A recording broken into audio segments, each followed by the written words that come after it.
and calls the meeting to order. I informed him that I had some housekeeping duties to take care of. I don't normally lie to the board president, but I did need to get his attention so that I could have the microphone.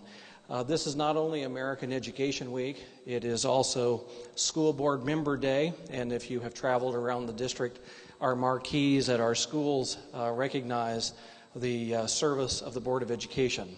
And tonight, on behalf of the school district, we would like to provide a certificate. They have a new nameplate. Our staff went out. Ursula, it's not a birthday cake, but it's a cake, right, that they get to take with them?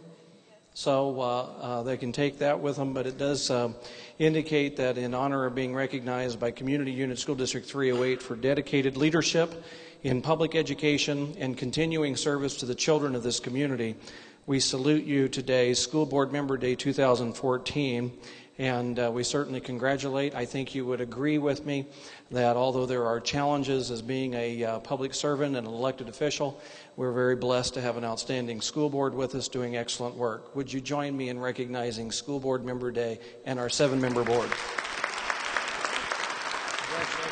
Thank you, Dr. Wendt.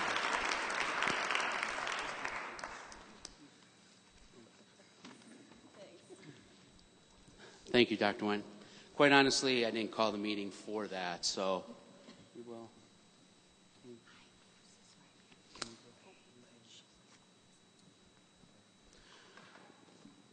So now we'll move into the formalities. Call to order the Community Unit School District 308 Board of Education special meeting of questions and answers, servicing all our parts of Aurora, Joliet, Montgomery, Oswego, Plainfield, and Yorkville. Can I have a roll call, please? Here. Mr. Lightfoot. Present. Mr. McDowell. Here. Mr. O'Neill. Mrs. Paul.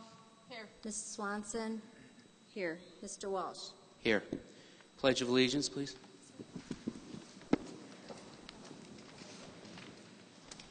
I pledge allegiance.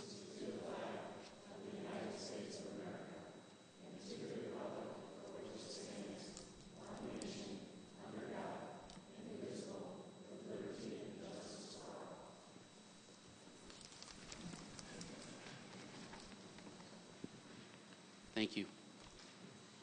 Since it is a public meeting, we do have Open Meeting Act requirements, and one of that is the public comment at every public meeting that we have. This is different from our question and answer. It's our standard just comments by public where there's no response from the board. Can you open that so I can read it? Is there going to be any public comment? But I mean, just where you're going to speak without the board getting an answer? Okay. Can you click that open so I can read it then? I am clicking it. It's not. Okay. Just take a second to open it up.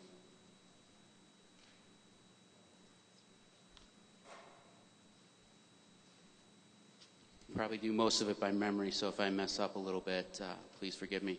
So on behalf of the Board of Education, we'd like to thank the public for their interest in the school system. At this time, we will open up for public comment. Each person will have 5 minutes to speak to before the board. Please give your name, address, and note that there is no comment about personnel, any employees, or their titles. There will be no response from the board. The administration will respond to the comment card that you filled out. So if there's public comment at this time for that, please come up to the microphone. If it's for your question and answers, you can wait until this is closed.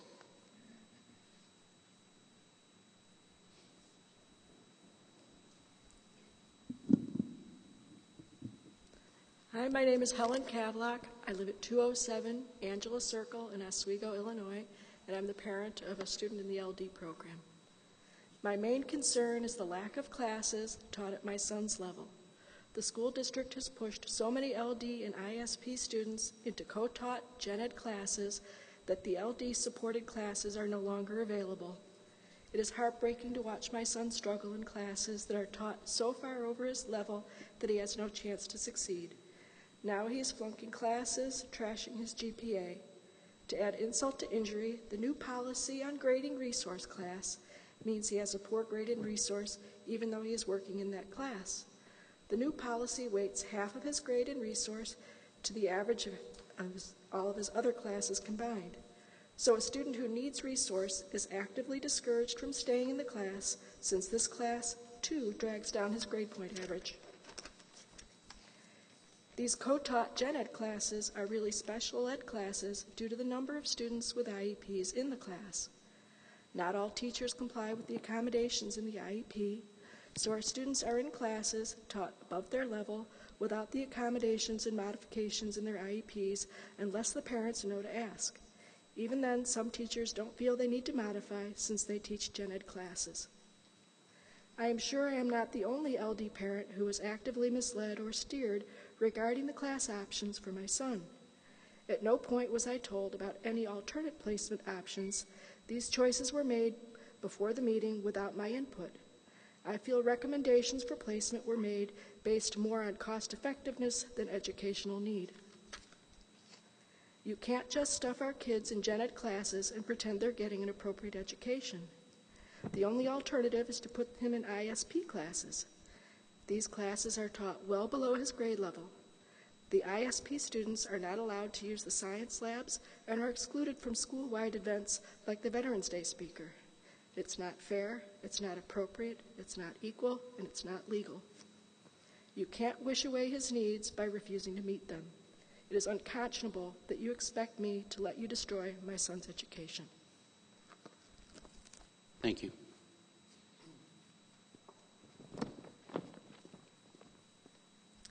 I'm Miriam Fisher. I live at 516 Wabansie Circle in Oswego. In 1954, the Supreme Court ruled in Brown versus the Board of Education that segregated schools were by their very nature unequal. White students would have up-to-date books, materials, teachers for every classroom, and buses, just to name a few of the inequalities, while a colored student might be forced to share a 20-year-old book with 3 other students. To think that some of these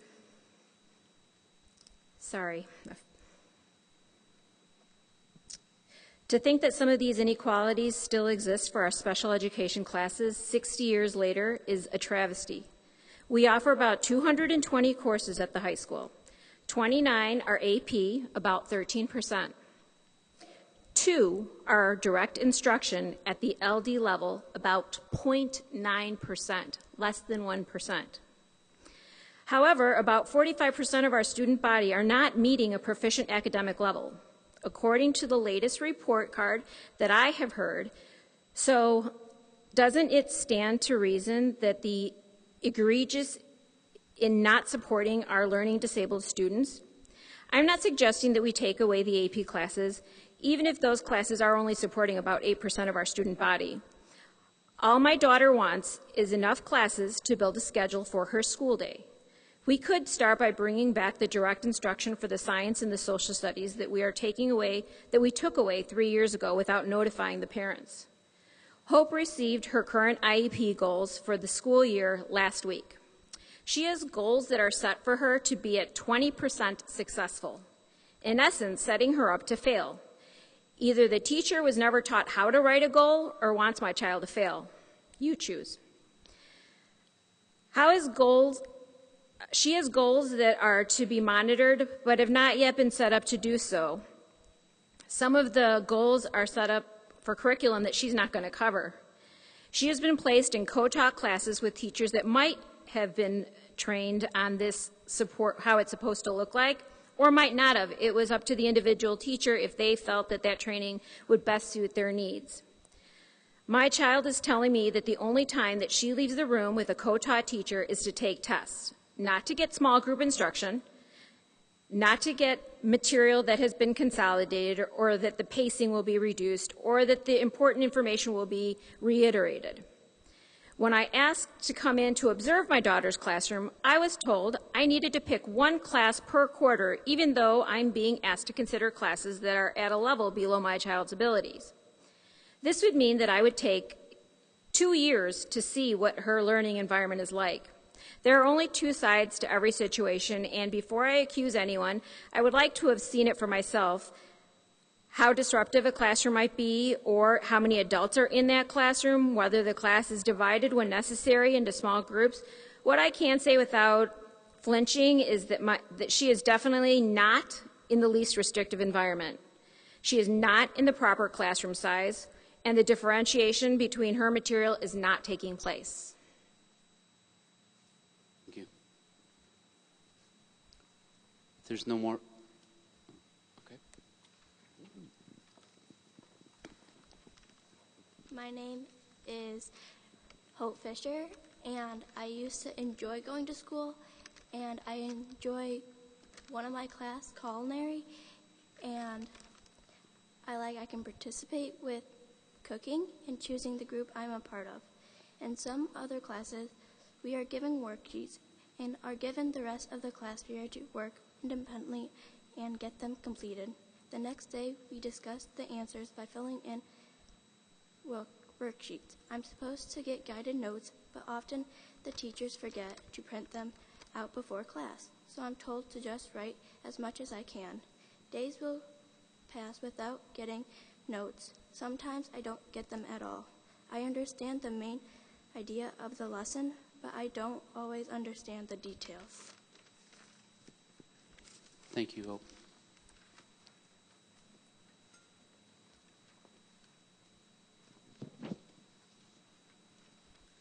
Good evening. My name is Lori Vancura. I live at 2151 Wilson Creek Circle, Aurora, Illinois. I have a first grader at Hunt Glove Elementary School. I'm a little nervous. I don't have anything written down prepared, but there are some things that I would like to speak to all of you board members about. A wise man once told me in my 20s that actions speak louder than words. And those are words that I didn't fully understand when I was in my 20s, but now that I have a child, 100 years later, I understand those words. And over the past few weeks, and actually this last year, as I've gotten to know how the school district works, having a child now in the system, I was a little naive 12 years ago when I built my house out in this area, seeking a better education for my future family. Moving out of U46, growing up in that area, thinking that I was going to be moving to a school district that had better standards, that had a better record. The last few weeks and few months, and maybe even this last year, those words that this wise man once said to me, that actions speak louder than words, I am asking each and every one of you up there on this board here to really think about those words, because I've come to these board meetings and I've heard a lot of words, and I've heard a lot of talk about action. I've heard a lot of asking for parent input, sometimes after the fact. I've heard a lot of words about world-class education. I've heard a lot of words about wanting to do this and taking our school district into the future.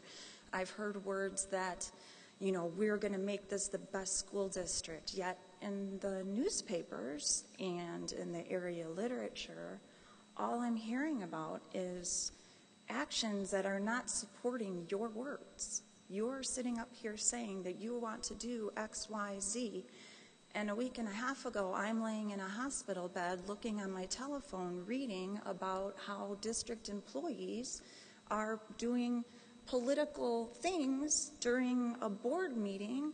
Those actions don't support your words. So what I'm here to tell you today is that I live by that motto. I teach my child everything with that motto. If she says she's going to do something and she doesn't do it, the first thing I say to her is, honey, actions speak louder than words. So with all of you up there, there is nothing that I can say within 5 minutes right here that is going to make a hill of beans a difference with any of you ladies and gentlemen up there. What I did notice on Friday when I heard about this whole tour of all the schools with our state representative, that our president or our president and our director of learning didn't even show up to half of the presentation with our state representative.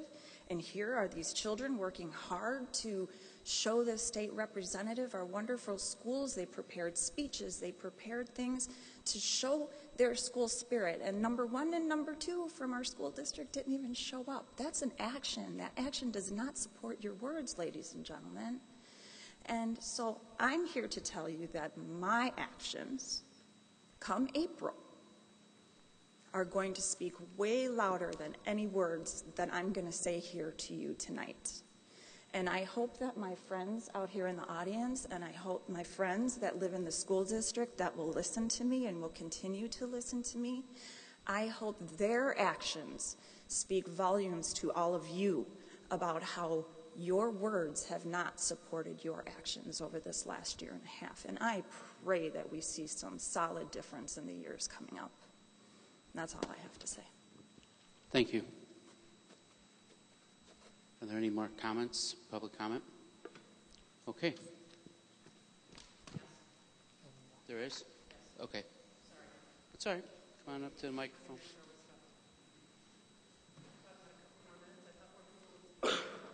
This is not the Q&A, just a standard 5-minute public comment. Okay. Please come up.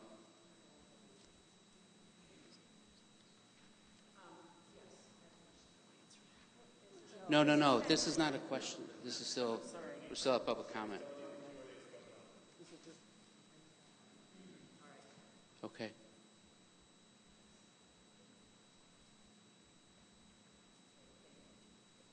No, that's okay. I just want to make sure. Okay.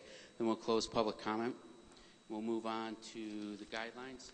We'll just, for the guidelines for tonight's meeting, I'll just read them off of what the board agreed to. Individuals wishing to make a comment or a question will be required to fill out a comment card that was at the front, and I believe people have, with their name, address, email, and question or topic, so that we can follow up later if we don't have time to answer those tonight. To ensure the process is efficient as possible, we ask that speakers submit their comment cards, again, that you had done. Board Secretary Karen will call in order in which each card was received to come to the microphone, state your name, address, and general topic of your question or statement. To ensure all topics are addressed to the maximum extent possible, after 3 questions on the same topic have been heard by the board, I will state that this is the 3rd question, or that the 3rd question was asked, and that I will ask the board secretary to call the next person that has a question on a different topic to the microphone. We will continue this process in order to hear from as many people across as many topics as possible. At 9 p.m., I will announce the time and that the final question of the meeting has been taken or will be taken. When you come up to the microphone, again, please state your name, address, topic of question. Limit your questions or comments to 2 minutes. It may be directed to the general board, a board member, or a specific board member. If no board member is directed to answer a question from the audience, then any member of the board may answer or comment on the question. Board members also will be limited to 2 minutes. If no board member elects to respond, then I will make a statement on behalf of the board. Questions can be of any topic except for personnel, including the name of any teacher, employee, administrator, or by referencing the district's employee's title.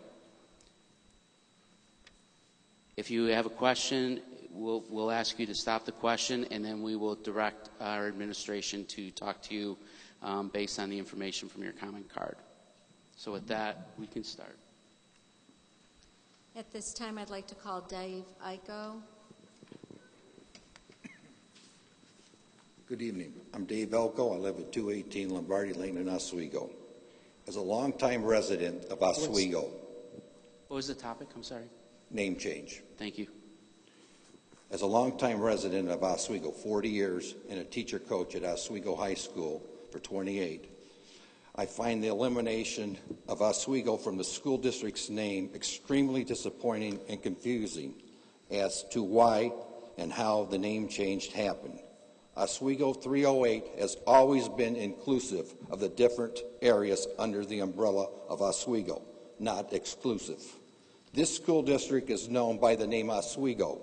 In fact, this is why families come to our school district, because how they identify quality education with Oswego School District 308.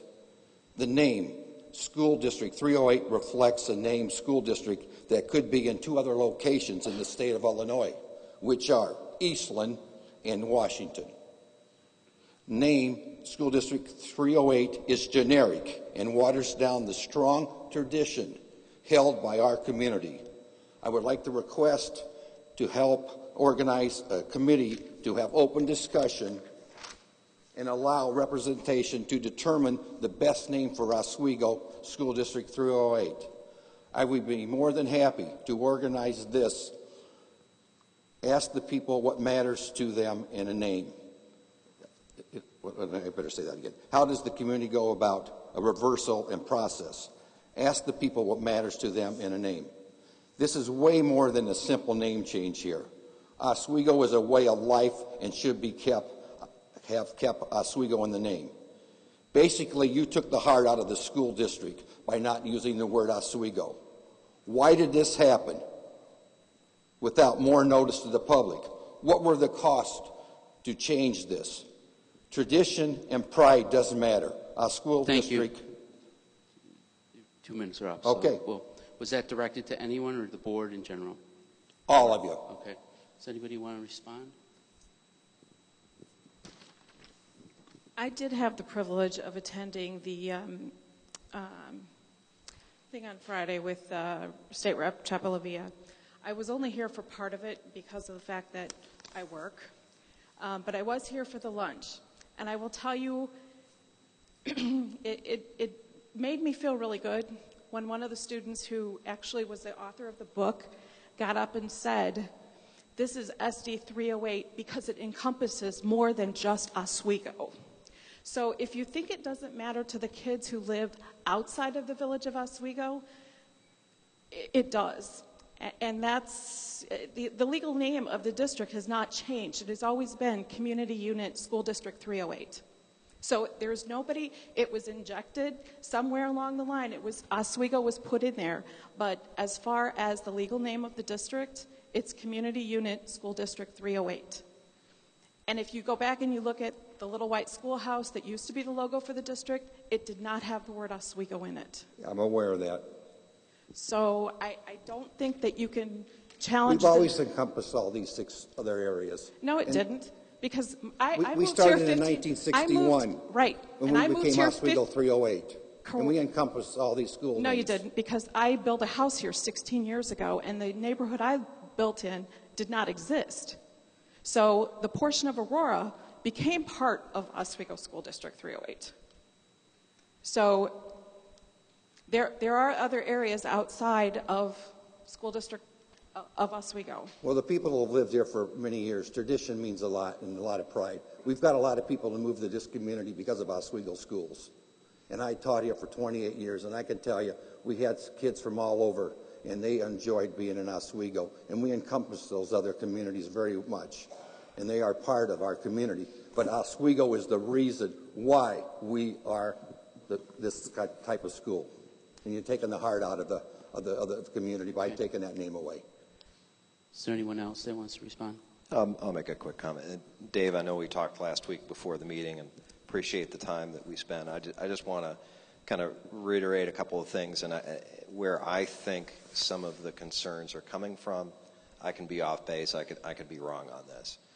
What I said when we voted for the new logo was that I was voting on a logo. I was not voting to change the name of the district. There was an article that was printed in one of the local newspapers that said, and I believe the headline was, "Call us SD 308." I think there was some misinterpretation, possibly by the author or the editor of that story, and absolutely there was room for interpretation in reading that article. And I think that, unfortunately, some people read that as we only wanted to be called SD 308. That's not the case. The district is still the Oswego Community Unit. But we took the name away. The name is left off. No. Okay, and I understand. Dave, this is question and answer. Mm-hmm. So if you'll let me finish. Sure. The previous logo did not have the word Oswego in it. I'm aware of that, the little School District 308. The one with the faces and the one with the little hands reaching up also said School District 308. The new logo says School District 308 or SD 308, depending on which iteration you're looking at. I understand your concern. I didn't vote to change the name of the district. I voted to adopt a new logo. But how did it happen? Why wasn't the public notified more about this? I was not involved. There was a committee that was established by the administration. The committee approved, selected from a number of different logo opportunities. That was presented to the board. The board had 2 weeks to digest it, and then we voted and approved it. I'm just going to echo what Mr. Lightfoot said. The vote was on the new logo, and in doing our homework, looking back, the logo that I've known since I lived in the district was the 3 faces that did not include the name Oswego in the logo. That's what I was basing it on. I think as long as the community still opts to assimilate themselves with Oswego 308, they still refer to it as Oswego 308, it's still going to be known as Oswego 308, regardless of what the logo says. Yeah, but the name is missing. Okay, you got the trucks driving around with School District 3 or the SD 308. The school buses are going to have the name Oswego taken off it. I mean, that just bothers me. Okay. Hey, Dave. Once a Panther, always a Panther. You're damn right I am. Thank you. Well, I just want to address it. I moved here 10 years ago from District 204, and I moved here because of the schools, and not because of the name of the district, but because of the schools, because of the grades and the performance of the schools. My wife was a teacher in 204, and we still moved here. So we knew what 204 offered, and we researched and found what 308 offered. And it was because of the school district that we moved here, not because the name had or had not Oswego in it. That had no bearing. And we do represent 5 other communities that come to our schools, support our schools. The traditions of the school, in my opinion, of all the schools, do not go away with or without the name. Those traditions are still there. And we're creating more traditions in the newer schools that have been built in the last 10 years, and they'll carry on. And again, the name Oswego was one of the last 4 logos. And I know that change is sometimes difficult, but it represents what the district is all about, and the improvement and the focus on making sure our students are prepared for the future. Thank you. Thank you. And Dave, thank you for your service. Thank you. Chris Jackson. My name is Chris Jackson, 919 Jessamine Drive, talking about the EL program. Board of Education District Administrators, I want to thank you for the opportunity to ask a question tonight and for all your hard work in support of our children. More importantly, I'd like to personally thank all of our teachers in EL programs, standard programs, and AT and special programs, as they've been absolutely excellent in my family's experience, both at Hunt Club for Dual Language and at Churchill. As a former auditor for Deloitte & Touche and current CFO is to deal with several audits a year, the topic of the current audit ongoing in the district caught my attention. On June 7th, 2014, the administration sent a memo to the Board of Directors, Board of Education, in response to citizens' comments on DL. It stated, quote, the EL students participating in the DL program delivery model do outperform the district's ELL students in other EL program delivery models. However, based on the analysis of the data, all District 308's EL program delivery models are in need of expanding and revision due to overall low student achievement in all EL programs when compared to non-EL students. As a non-educator by profession, as many of the board education members are, my instinct based on these insights from the administration would be to expand and improve the entire EL program, including dual language in District 308, and use the dual language program as a guide where applicable, since it had met with success comparatively. Instead, it appears that we have an audit for $34,000 underway that only focuses on dual language per the scope page of the contract with the auditor and is not providing recommendations for improvement or expansion for any part of EL, but instead is only focusing on a couple questions concerning the most successful part of the program. How does the path you have chosen help expand and revise the entire EL program as originally suggested by the administration? Thank you.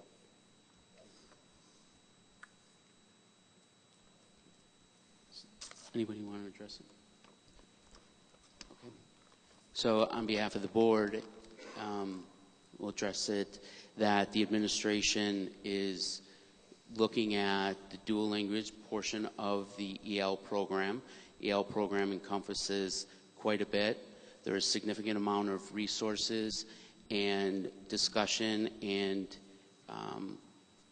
I would say perception of one program within that large EL program, and we have to understand if this is supporting the program, that dual language is supporting EL in the manner that it should for all our students to be successful.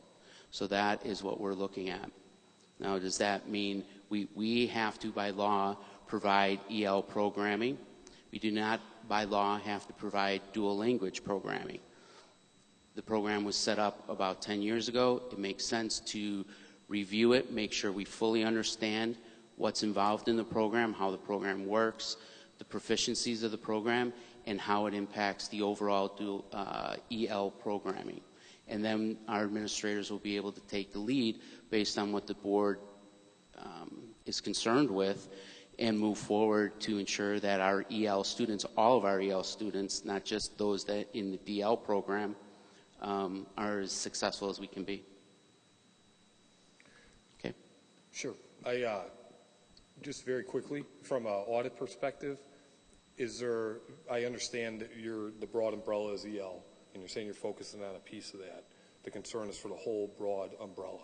So I guess I don't understand in that answer why the focus was just on the one piece, and then I don't understand a little bit along the lines of, from an audit perspective, why you would go in with a preconceived notion of the 3 questions answered as opposed to getting the third-party, professional opinion on recommendations for the program.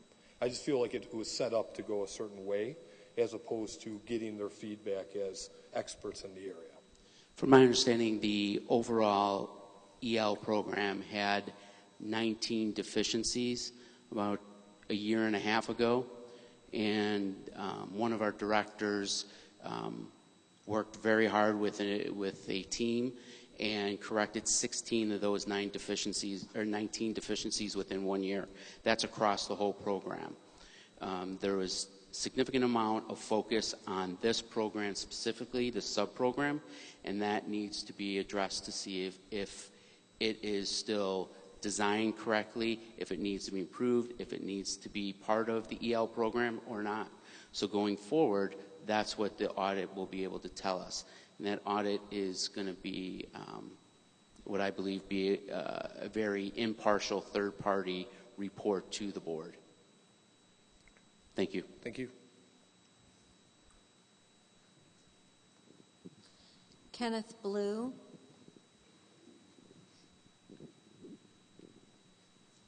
Hi, I'm Kenneth Blue, address 3335 Minkler. My major topic, I guess, tonight is the $16 million that Dr. Wendt says the state owes us. And I don't really understand the issues involved with it. I'd like somebody to clarify why we aren't being paid the money. Is it owed us? Does the state contest it? Do they have an IOU out there? I just don't know. I'm trying to understand the whole thing. That's the first part of the question. Number 2, I'd like to know all the representatives and state representatives and all the state senators that are representative within the school district. So I'm figuring since we are in about 5 communities, there probably ought to be at least maybe 3 representatives and 3 senators that we could have some influence on. Maybe there's more, I'm not sure. but I'd like to know who they are. So that you can give me offline, unless you can, because I won't remember, and I want to know who it is, because I want to dig into this a little bit myself to see what's going on here. And then the other thing, a quick comment, and then I'll be done. I agree with this gentleman over here about the naming. You know, I've heard your answers. I'm a little confused about that too, but I think if the name of the district is 308, it's unimaginative. You know, it's just a number. You could have come up with it. Again, I've heard your answers. I've heard him talk, and what he says, if what he says is true, and that's my impression from reading the paper, then the name should have been something different than a 308. Thank you. Why is everybody always looking at me when it comes to finance questions? You were taking. All right. So let me address your first comment, and that was in question, which was about the $16 million that the state owes, roughly. That calculation is based on the fact that currently the state of Illinois sets a budget for public schools across the state, right? It's a certain amount. And then, and I'm oversimplifying this because that's how I understand things, they come through and they say, well, we can't really afford, given the state's current economic standards, ability to borrow or lack thereof, and general inflow of taxes, which I'll address that in a half second as well, because I know I'm limited to my 2 minutes here. The $16 million represents, I think it's back just over the last 5 years, which I'm correct within a year or so. What the state does is they say, at 100% you would get X. We're going to fund you this year at 89%. Isn't that great? And so the $16 million is simply adding up the last 5 years, the difference between what we got and what the total was supposed to be. So is it an IOU? You could say that. Are we ever going to get the money? No, it's not going to happen. One of the proactive things that the board is doing is we recently established a subcommittee, or a standalone committee actually, from the finance committee that is focused on lobbying and speaking and working and communicating with our elected representatives here in the area, and also going to Springfield. And we, as a district, have been to Springfield once, and we're going to be making more trips down there to make sure that they understand how important that full funding is, not only for our district, but for all the districts in the area. Thank you. Can I follow up on that? I just want to follow up on what you said there. I'm still a little unclear because I thought this was based on a formula. It's a formula that the state uses in terms of how much money you get paid back. And are you saying they're refusing to comply with that formula, or they have a different interpretation of the formula? They do not fund per their formula. They fund less than their formula. Mr. Lightfoot commented on the GSA for the students at 89%. Our busing, which we're required to bus all students that live outside of 1.5 miles of distance from the school that they attend, we are required to bus them and provide busing. However, we get 40 to 60% of that funding. So it's on multiple levels, and the lack of funding that we get from the state is problematic, and that's what's adding up to that 16.6. Sometimes they're supposed to make 4 payments in a year, and they make 3. And they tell us they make 3, and that's it. We're now into a new fiscal year. We're going to start the clock over at 1 instead of paying 4. And the committee is a great idea. Mr. O'Neill, who could not attend tonight, brought that up to the board, and the board supports that. And unfortunately, I couldn't visit with Representative Chapelillavia either because of work commitments. However, I would have commented to her that we need more funding, and she would have saw it right there in front of as she walked through all the schools. So, and your representatives are usually in one of the local papers from time to time, but we'll get that information for you. Thank you. Just one more follow-up. Well, we have other people. I know, but I'll make it fast. Are all the school districts in the state experiencing the same level of underfunding as we are? Or are we, Yes. I mean, are we at the same level, or are we worse or better? All school districts do not get 100% funding. I understand that. Where 204, 203 is, I don't know where their funding is, but I assume that it's going to be at the same. Allie? I can tell you West Aurora is short.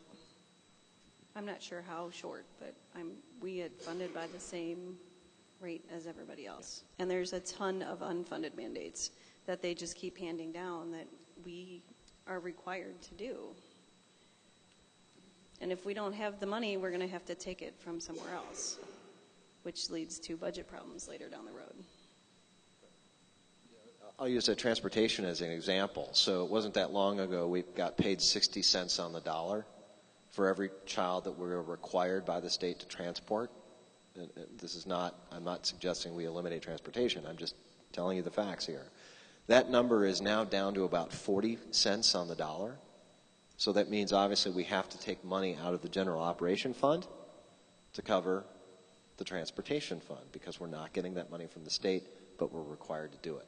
And that's happening in many areas across the school district. That's why you will hear us and the administration talk about we need leadership out of Springfield, and we need people to stand up and fully fund education for what it is. I'm sure you very much remember when the governor of the state raised the income tax by 66%. And they told us what? That money was going to go to fund education. It didn't change one bit, not one dime, the percentage that the school districts are getting out of what's owed to the school districts. It's very frustrating, but again, we're trying to do something about it, and that's committee and talking to people. And the best thing you can do is also contact your local representatives and tell them that there's a true need. Thank you. Dominic Cerrone.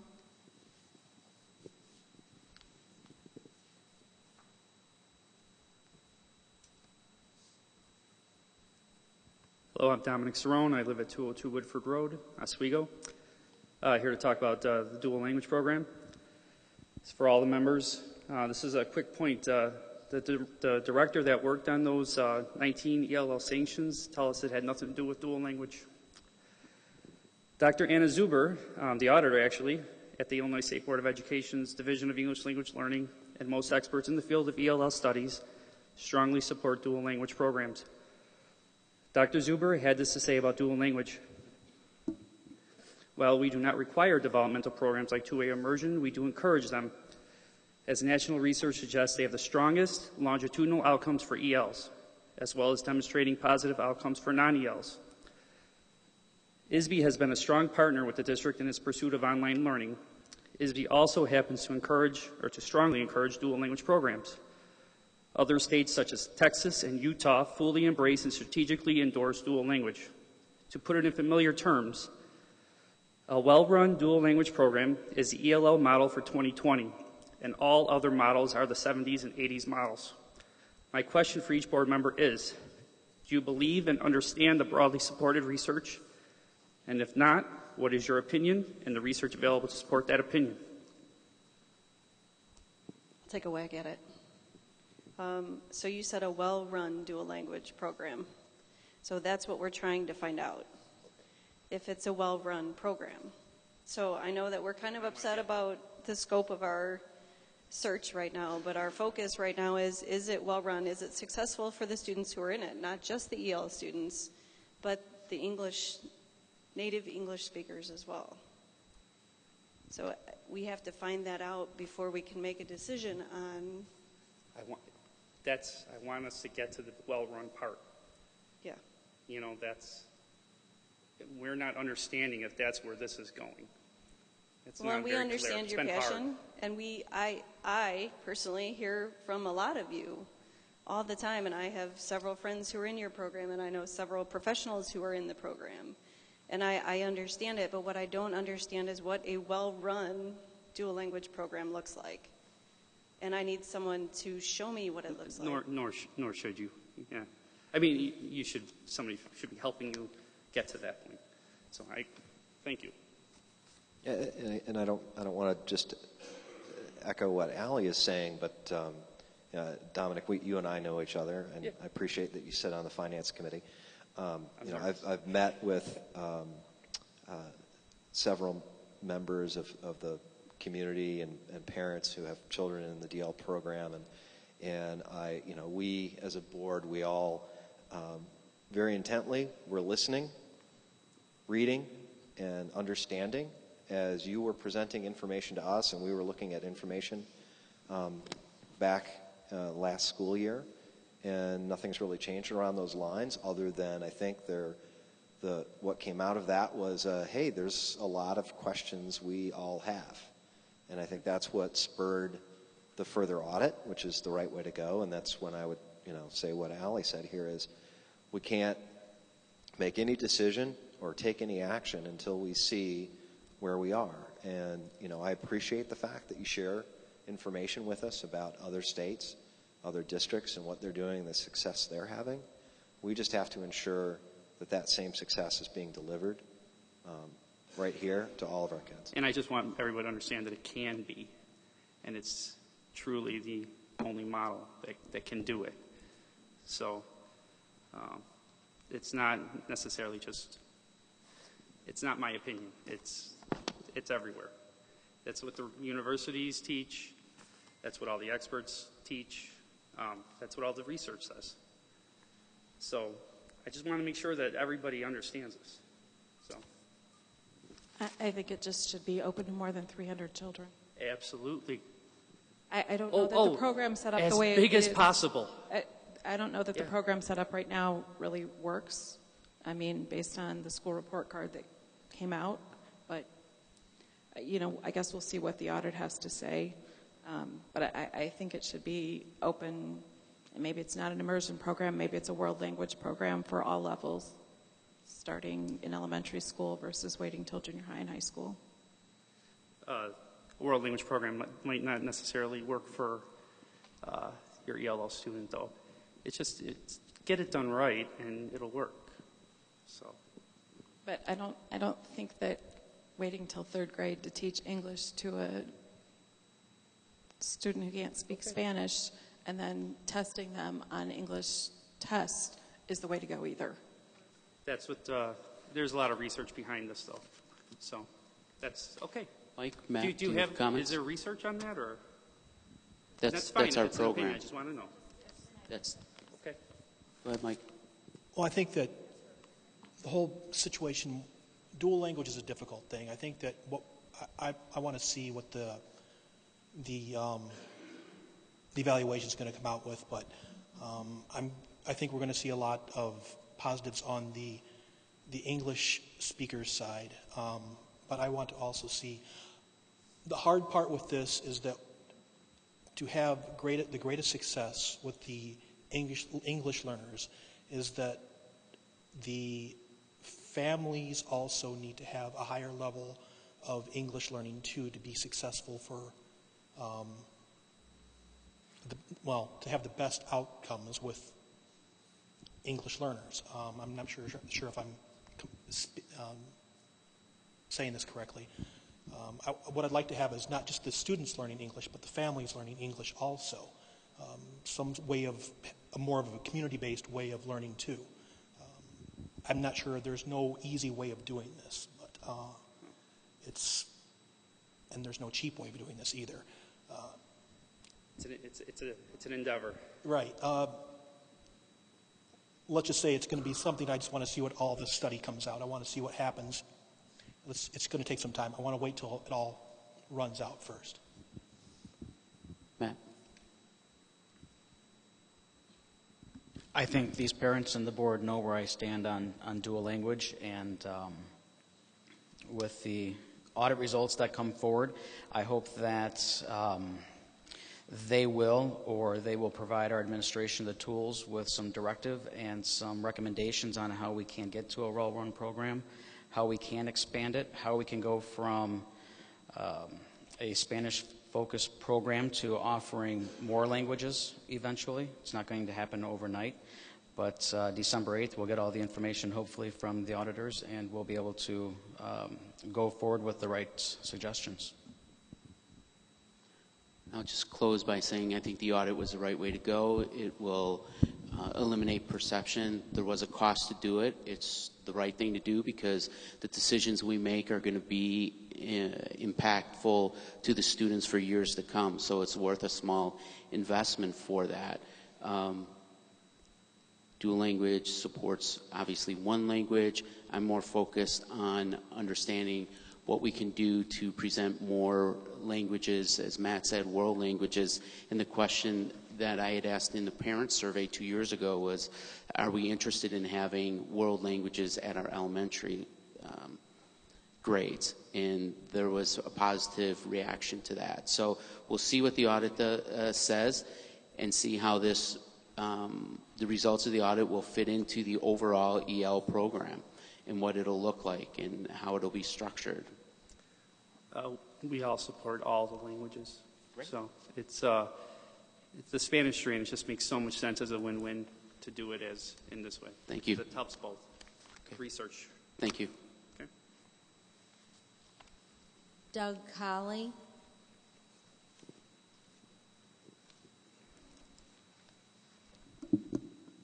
Hello, I'm Doug Colley. I live at 2959 Carlsbad Circle in Aurora. And my daughter attends OHS. She's in the special ed program. And since the district announced late last school year that their plans to take over the special ed program, there's been a complete lack of communication from the district as well as the Board of Education on where the program's heading and what the structure will be.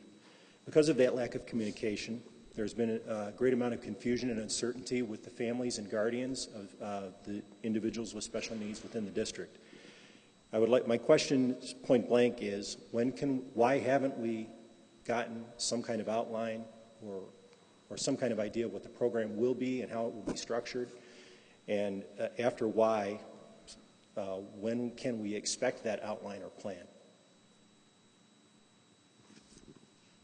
Okay, does anybody want to address that?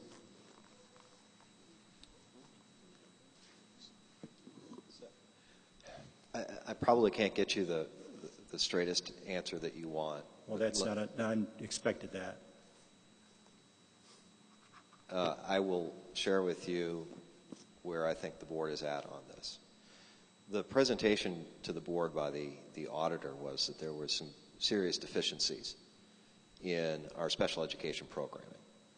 And as a result of that, a recommendation was made by the administration that we look at changing the model, and by changing the model, we also meant changing the delivery service method. And to make it somewhat simple, we felt, and I'm speaking for me because I don't want to speak for other board members on this topic, but I felt that we needed to get better as a district in providing services to all the students in the district. And it became clear to me, and I believe others members of this board, that we weren't doing everything we could do. And part of that was we didn't control the process from end to end. We were using a co-op. There are advantages and disadvantages to a co-op. One of the disadvantages is that it makes it a little bit more cumbersome to make changes. If we were able to absorb our portion of the students, and by the way, it's about 65% of all the students in the co-op are actually Oswego 308 students. If we effectively took those kids, quote unquote, in-house and brought all the teachers and the aides and everybody else that's involved, and basically they're still doing their same job in the same building, but now they're working directly for the district instead of the co-op. That would help our individuals in the teaching and learning area to work directly with those instructors to get and help make things better. And I think that's what we're working for. Now, I want to answer your question as clearly as I can. I think the why, can I have another, does the chair yield another minute? There's a lot of questions, so I want to make sure. The why and the when, right? I get it. You want to know? I think as you've parents, you've heard us say, "Hey, we're changing," and then you haven't heard us say to what and when. Or zero. So the process unfortunately, the process is getting in the way. And what the process is that we must get support of the other school boards that are part of the co-op. They have to agree to the change that we've proposed. And first, the plan was to try to do that in 1 year. That was an aggressive approach. We thought we could do it. The other districts asked us to please wait because they didn't think that they could, in a short order, make that determination and then plan their future as well. So we agreed, and we voted at the last meeting to officially adopt a 2-year timetable. And there's, if I'm not mistaken here, there's a 90-day window or 90-day clock that has now started as of last Monday that these other school districts must approve or decline our request to make the change and to leave the co-op. After that happens, then I think we'll be in a position to start telling you what and when. Now, the work, as my understanding, is happening in the background. So we're not just sitting here on our hands not doing anything. Work is happening every single day in our Department of Teaching and Learning to prepare and plan for this. But it's a 2-year time frame, so we've got time to get it right. And sorry, I'm rambling on. Is that? No, it doesn't answer the question at all, quite frankly. You've stated everything that we already know, everything that's already been stated in every board meeting, every publication we've read. We have yet to get any kind of idea of how the program will be structured. That's a basic thing. That is a basic thing. How the district will plan on structuring the program. I mean, it's a tremendous, you want to avoid all these questions and people standing in front of you wondering why things are being done. Start communicating. Start giving a timeline, start giving detail. Communication. This district's horrible at communicating, beyond just a special ed program. I don't disagree that we're bad at communicating. There are by far better things that we could do, but I also think that part of the problem with this co-op, I would encourage you to reach out to Mary Redding, who is in charge Mary of knows who I am. Yeah. And I don't know that we could give a timeline. And quite frankly, I feel ill-prepared to answer a question about special ed, and I teach. And we had someone speak earlier who talked about co-taught classes, and my oldest is in a co-taught class at OHS. He's also in 3 honors classes. So I understand the gamut, and I understand that there's a 70-30 rule, and I can tell you that in that English class that is co-taught, he, I believe, has 3 or 4 adults in the room. And I'm not sure who's But see, now you're immediately touching on why the confusion and uncertainty is among the families within the district. Because my child will never be in a co-taught class. So, but that's all we're hearing about is 70-30 co-taught. That's all we're hearing about as families. So a parent like myself, panic, utter panic. Because again, district, school board, not communicating to us about how this will be structured. Right, but again, I don't understand it as well either. I understand that IEPs have to be, we are state mandated to follow IEPs, so I was a little concerned about the, and there's, so I guess at the end of the day, we need to provide professional development as well to not only our teachers who are in these co-taught classes, which is the biggest part of this problem, because I have a 70-30 rule in my classroom, but I don't have 4 other teachers, just to give you some perspective. But I have to follow, so I have 32 kids in a class, and I have 8 of them who need preferential seating. And that's on the low end of what I have to provide for 32 kids. So at the base of all of this is the fact that we need professional development for our teachers. We need differentiation, which we kind of touched on earlier, but at the end of the day, you can't always pull out kids to another classroom to teach them differently. And there could be other ways to do it. And quite frankly, I don't have the best differentiation background either, but I can group kids by ability, and I can have them work in different ways and on different things in one class period. And we need more of that. We need more professional development.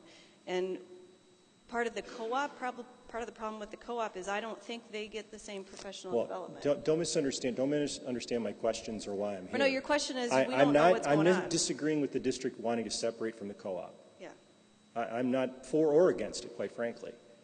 But I'm gradually going against it because the district and the board is not communicating to us as families and guardians of where this is going. And we keep hearing about, well, there's a 90-day window, we've got 2 years. No, the district's separating. Whether it's going to be 2 years, 90 days, whatever it's going to be, the district's separating. And we're going to take on the program ourselves. I don't think you can actually say that, because unless these other districts agree to let us out, we can't get out. We can't just withdraw. But eventually they will let you. Eventually they will let you. Because you're going to eventually force the issue and we'll go. They can't not let us do it at some point in time. They can. They can. Yeah, but they will. They'll let us go. We all know that. We all know that. It's going to have to be on their terms, because we are 65% of that program. Mm-hmm. So it's not going to be just, it's not going to happen tomorrow. So the district spent thousands of dollars on an audit. They're spending much money and time to pull away, but then we're not going to do it. That's not what I said. That's not what I honest. said. That's not what I said. Our intention is that's the path that we're going down. But until these other districts agree to let that happen, there's nothing that we can do. We have to follow the terms of the contract with the co-op. But Okay, so that's your reason for not communicating with the families? No. There's nothing other than Okay, because my question is about Here's the communication. here's the about communication. The communication was we were going to withdraw within a year. The board voted on that. We asked about how is the programming going to be done, and it's under development. It's not ready to be presented. We as a board, and whoever sits at this board, is not going to let the district withdraw from a program and have no plan and nothing in place for it. Now we're at a 2-year period based on everything that was said. Within that 2-year period, the administration will put together a proper program that services our students better than they're being serviced today. That's it. Do we have the plan laid out right now? No, it's not done. It hasn't been presented to the board. It will be presented to the board. It will be presented to the public through a board meeting, but the point is that it is not done. I understand the frustration, but we're just not there yet. We have to go in order, in step. Withdraw, ask to withdraw, get support from the other districts, work with the other districts so that their students are fully served as we leave, since we're the biggest portion. We have to be concerned. We're all concerned about those students as well. But will there be a plan? Definitely. We heard the fact that the audit was from the 80s, which was referenced earlier. So we're changing that model. Is it done? No, it's a complicated model, as you know better than I do. So let's take our time, do it right, and present it. That's why it hasn't been communicated. My question was, I didn't really think you'd provide us an outline, nor would you provide us one next week. I guess my reason for my question, and to kind of put you all on the spot, is you need to communicate with us better. The district needs to communicate with us better. You need to keep us in tune. Don't hide the P. Keep us up to date. Having a Post-it note meeting where we all throw up our ideas isn't keeping us in the loop. I mean, sure, we felt important that we gave some ideas, but just keep us in the loop more. I mean, that's really what we're all asking. We hear you loud and clear. Thank you. Carolina Rodriguez.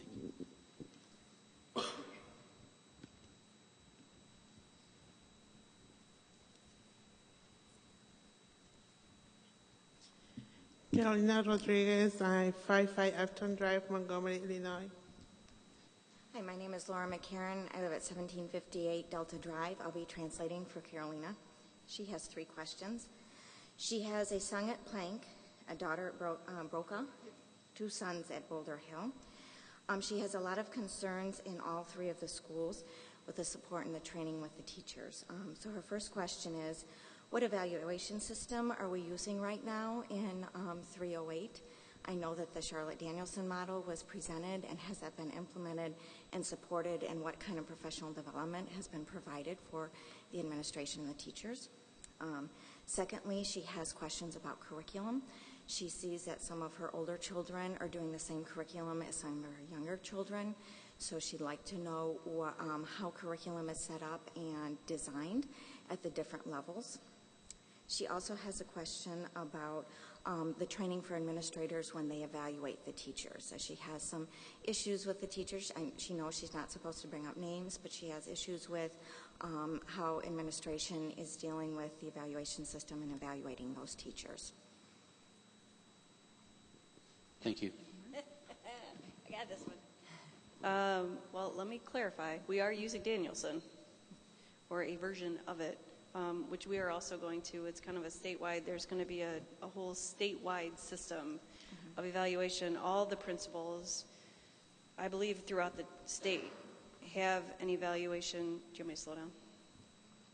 So they're currently using that system? We're using Danielson. Throughout the district? Yeah. Mm-hmm. Is it with like Teachscape, or do you know what program they're using? Is it Teachscape? Yeah.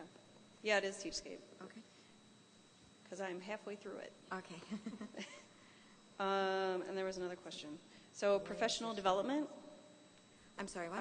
How the curriculum The is curriculum, she's concerned about the curriculum. She wants to know where she can find the curriculum for her children. So let me touch on that. So the English curriculum is being redone right now. I'm trying to slow down for you. Okay. Her students are in bilingual. Okay. There's a 5-year curriculum cycle. Yeah, there's a curriculum cycle, out. but the math curriculum just got done. Just got a total overhaul. And that's what she's asking about, the bilingual curriculum, so it would be? The bilingual math should be a part of the regular math, and the bilingual English should be a part of the regular English. That's going to take some time. And obviously there are some, what's a nice way to say this? There are some staff that are better at providing extra resources online. I'm sure there are online accessibility if you ask the teacher. And how would she get a hold of the curriculum that's currently being used? Well, so you could ask the teacher to post it online. Okay. What she's doing every day. You could check my webpage. I post mine online. You can ask the principal of the school in which your students go to for curriculum. And then there is some training now, and the board is working with the administration, and the administration is working to get more professional development. A year or so back, we had Dr. DeFore, who is a specialist in PLC models, in and spoke to some other board members, the public, and some of the administration and teachers, and shared their thoughts and focus on training. We're rebuilding the training program. We're rebuilding a lot of programs because they just haven't been to the level that they need to be. So it takes some time, and we need to be patient.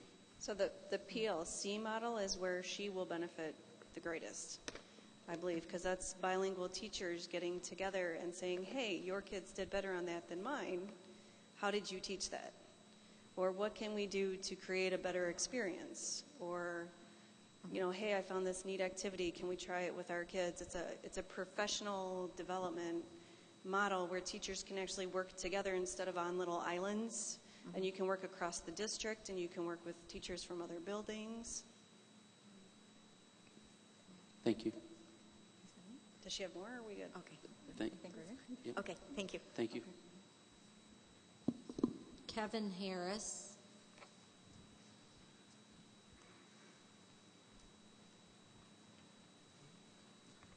Hi, my name is Kevin Harris. I reside at 1920 Capri Drive. A few weeks ago, the board was given a proposed strategy, long-term strategy for the district. Could you share your opinions of that strategy? And then once it goes through the normal approval process and review, what's your plan to communicate it, implement it, and then be held accountable to it? Thank you. We had this discussion that you should run for school board. I am actually. Are you going to go? Yeah, I'm going to. Good for you. Yeah. We chatted at the last meeting that he showed up at. I've talked a lot. I just want you have the floor. How are we going to implement it? Well, first we're going to review parts of it, because there are parts of it that we like and there are parts of it that some of us would like to change a little bit. I would like more. There was a piece in it that said, I didn't bring it with me. There was a piece that said district training. I would like more building level training. There are things that I would love to see happen. I would love to see ACT specialists at the high school. I would love to see content-specific study halls at the high school where a kid could go out of lunch and go get math help, not necessarily from their teacher, but from a math teacher or a tutor. There were parts of it, I'm trying to remember what all it was. I just started to go through it because we just got it presented.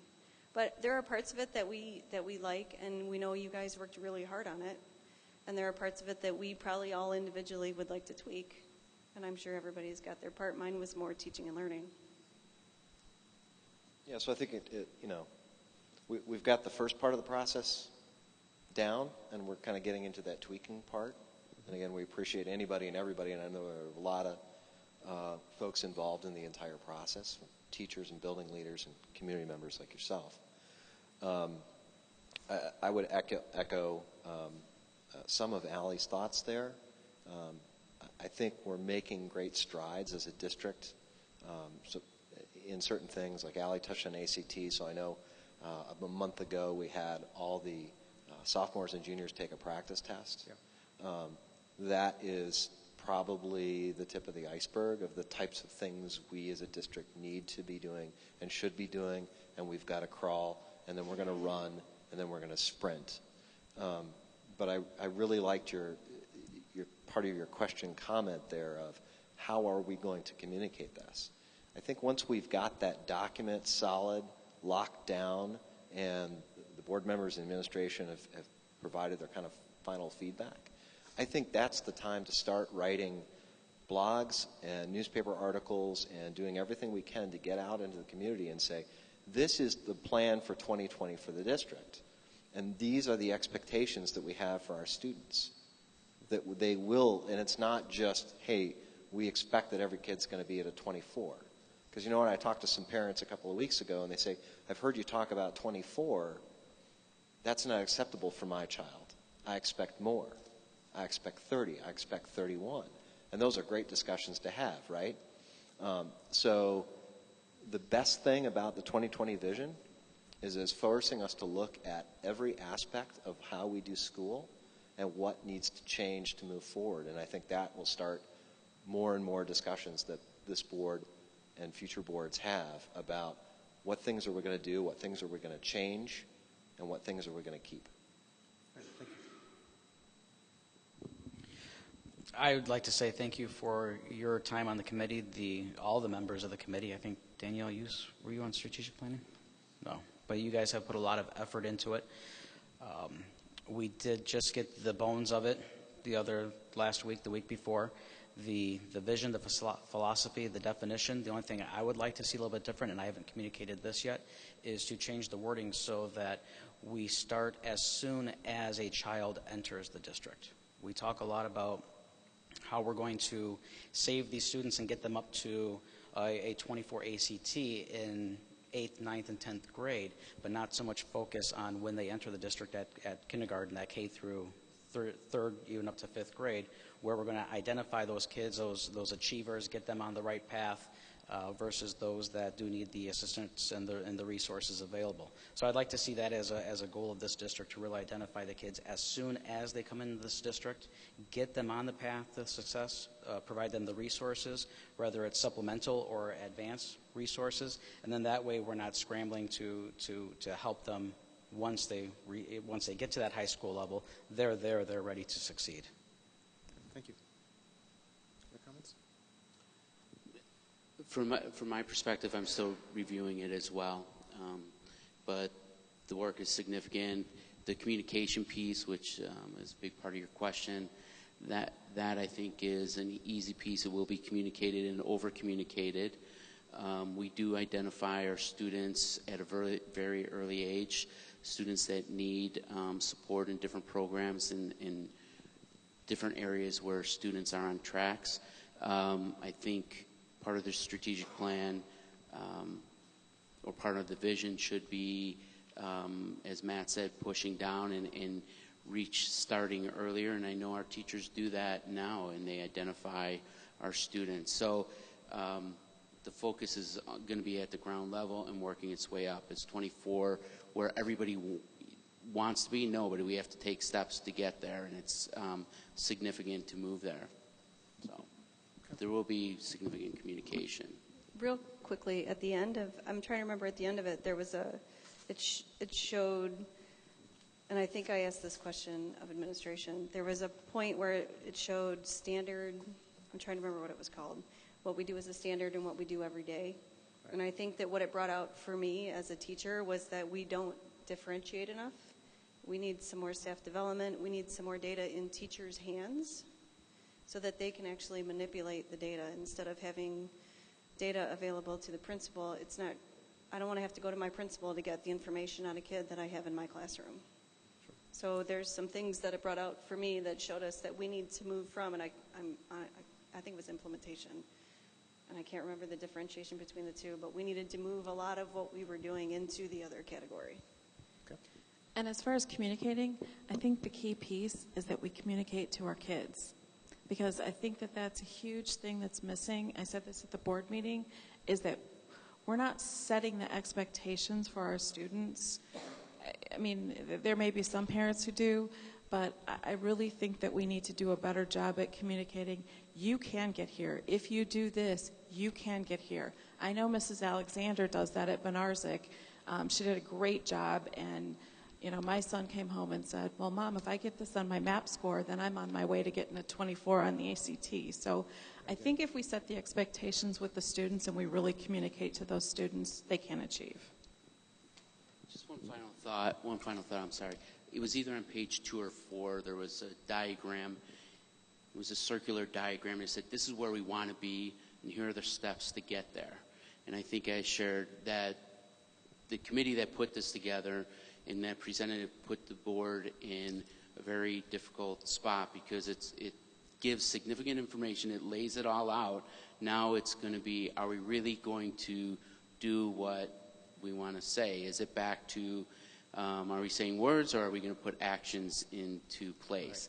Right. And again, I forget which page I'm, but that chart kind of wrapped up the whole thing of, here's where we want to be, but there's going to be steps to get there, and there's going to be significant investment along the way. And if we're willing to do that, that's where we're going to end up. Thank you. Very good. Thank you. Thank you. Lori Phillips.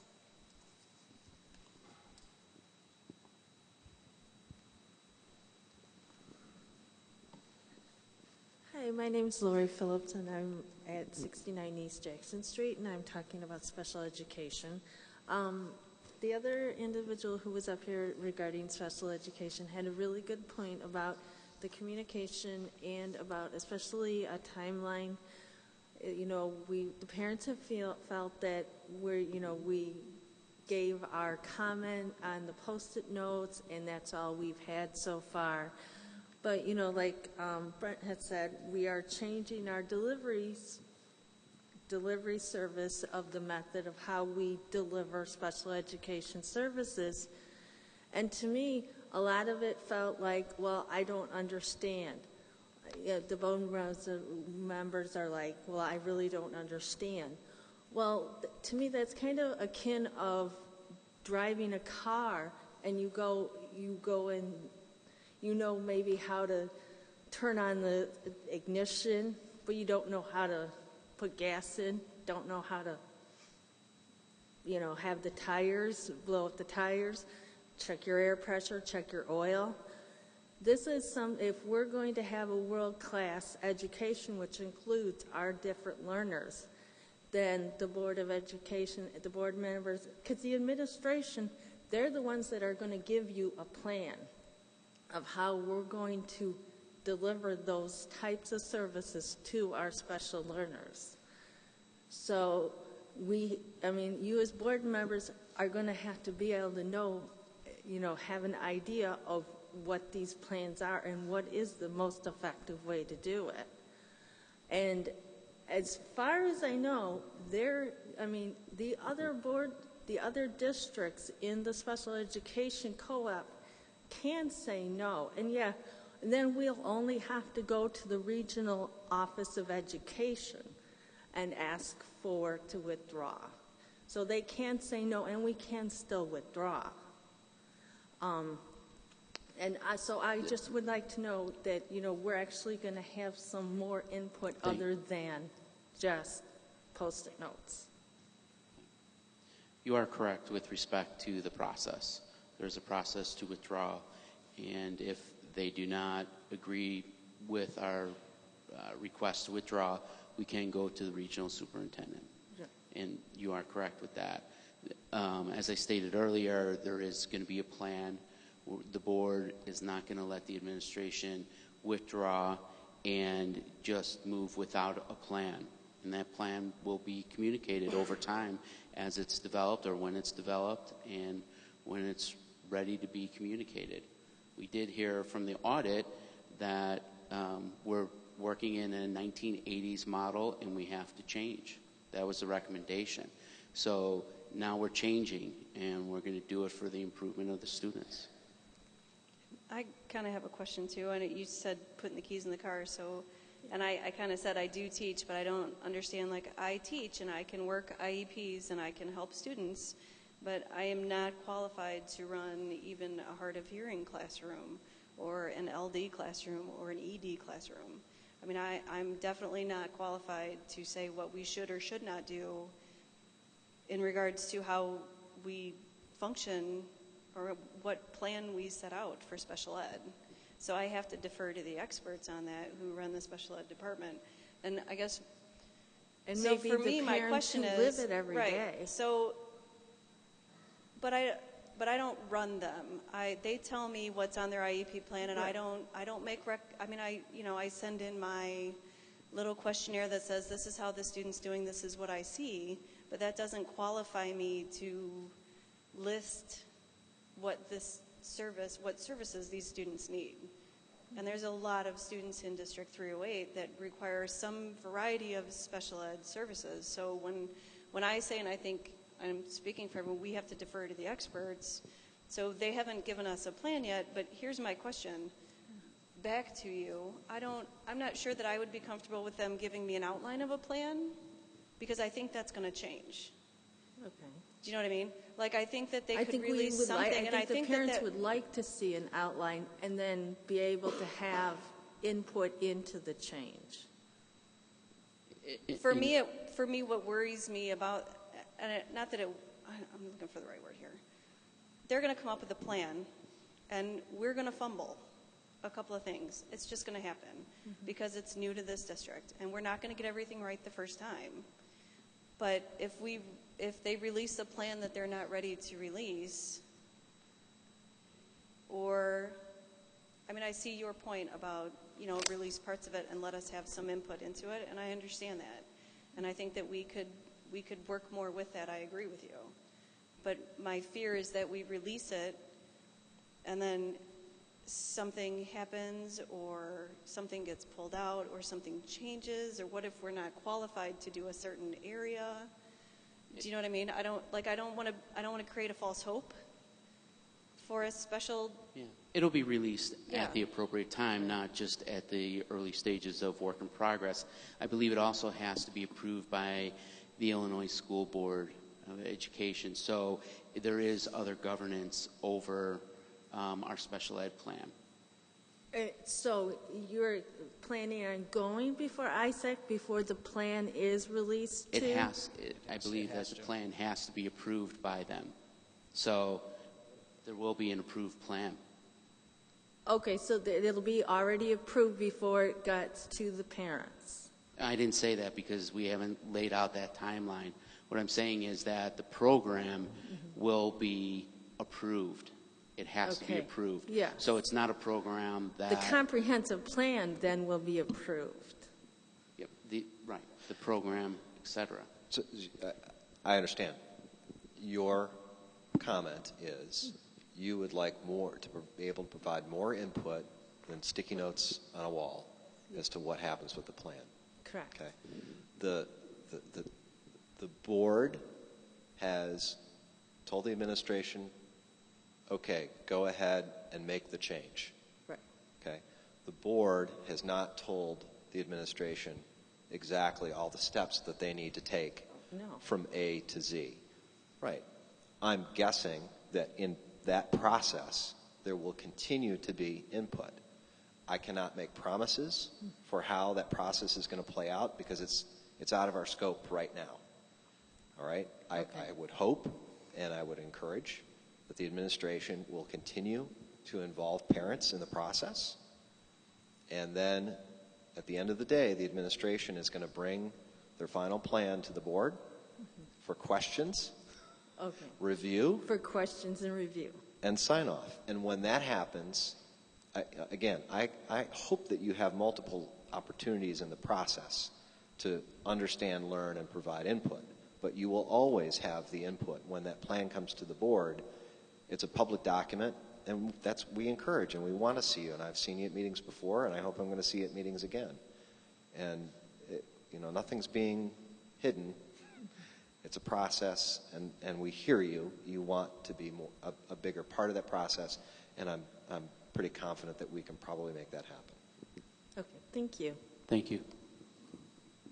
Maureen Sanchez. Good evening, board. Thanks for coming out. It's cold. Big room. I moved here 3 years ago. I live at 615 Spruce Court. We moved here from out of state. I have kids on the full range of the spectrum. I had kids that went to Brokaw. I have a child in dual language, and I have a child who is in AT. And I am asking the board about the audits. I'm asking about the programs when we first arrived that I keep hearing continuously are broken. So I've heard about our special ed being broken. I've heard about our AT based on Dr. Callahan's report being very broken, and a lot of resources have been put together to make that program better instead of taking the program away. We're growing something that was significantly broken. There was, I think, a 250-page document that said how broken it was, but it's being improved and resources are being put against it, including an AT teacher in every school across the district to improve on a program that's very valuable. Meanwhile, our dual language program, which I think does work, and data does prove that dual language is the way to close the achievement gap. The audit has been shortened. Parents' opinions and viewpoints weren't included in the audit as they were with the gifted and talented audit. And it feels like the communication regarding the dual language audit has also been minimized compared to audits of other programs. So I'm frustrated that when there are programs that are broken, the fixes and the audits for the programs have been cherry-picked. And I don't understand how this board or any other board can take all of those programs or any of those programs, break them down, and then try to rebuild them, given at the beginning of this meeting the budget deficits that we're facing. I don't get it. And I ask Mr. Lightfoot, Mr. Walsh, and Allie, sorry, I've got to pull you in. Why was the dual language audit, the EL audit, why was it limited to just EL and not across the entire EL spectrum within our district? Pardon? Limited to DL. Limited to DL, that's right.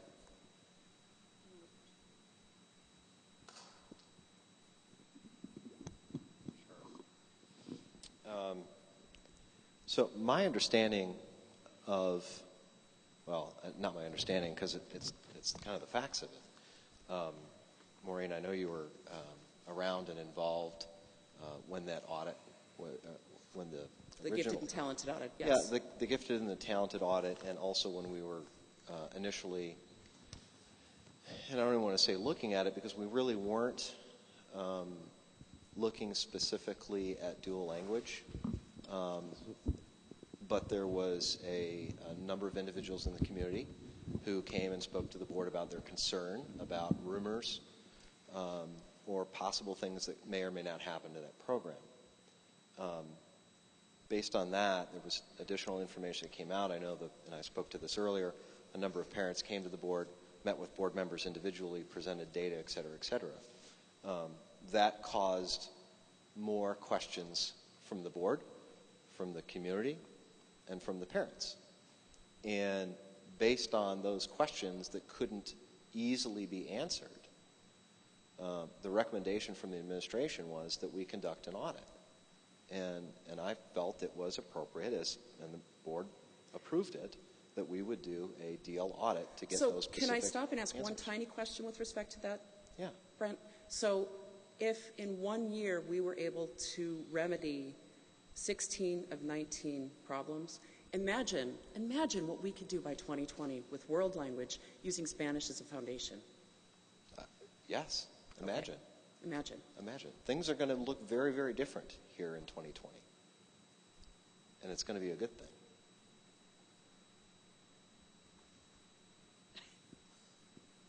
All right, so the question... That was a bus that just rolled over you, I'm pretty sure. Yeah, it was. He's backing it up right now. That's right. She's asking the question of why is the audit... Right. Well, here's what I picked up, cherry-picked.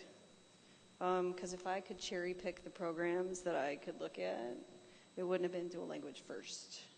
It would have been some of the reading programs that we have first, because we have a multitude of reading programs, and we're not sure which one is most effective. Everyone's kind of got their own opinion, and every school kind of has their own idea of what works and what doesn't. And so I don't think that we cherry-picked it. I think there were many of us who asked questions, and I think when I first found out about it was when someone came to, I can't remember if someone came to a board meeting or if someone stopped me at Prairie Fest, and I can't remember what happened first, but they said, "You're canceling my program." And I was like, "What program?"